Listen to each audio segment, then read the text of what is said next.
zote tusiogope kueleza madhaifu yetu kwa wanawake. Tujieleze tu. Kama unampenda kweli, mwambie ukweli. Kama umpendi, pia mwambie ukweli. Usimchezee mtoto wa watu.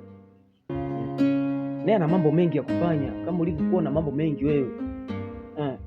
Sio tu unamdanganya mtoto wa watu. Mtoto wa watu kajiachia, anafanya kila kitu kwa sababu yako. Mwambie ukweli blaza. We mwambie, mimi ndio nimeanza kujitafuta, sina kitu cha kukupa wewe. Yaani ninacho cha kukupa ni penzi tu, penzi langu tu na upendo wa dhati kutoka kwangu, lakini sina chochote kitu.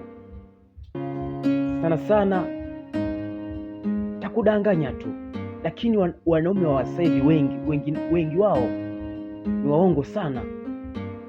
Unakuta mtu ana kitu chochote, anamwahidi mtu ndege, atamnunulia ndege, gari la kutembelea hana. Aya, anamwahidi mtu atamnunulia pikipiki, hata baskeli hana ndugu yangu. Ndio maana hiyo inasababisha muda fulani mtafaruku katika ndoa, inasababisha muda fulani ugomvi mkubwa katika ndoa. Haya, unamweka mwanamke ndani, anaenda kuona maisha unaoishi wewe kama wewe. Mwisho wa siku unaachwa, unaanza kusema mara mimi na mkosi. Una mkosi gani? Hapo mwanzoni ulitengeleza kitu kama vile bomu, sasa limekulipukia. Tuongea ukweli ili tuwe huru na mapenzi yetu. Ni hivyo tu, nitaka niwakumbushe kodi hiyo, muishi nayo.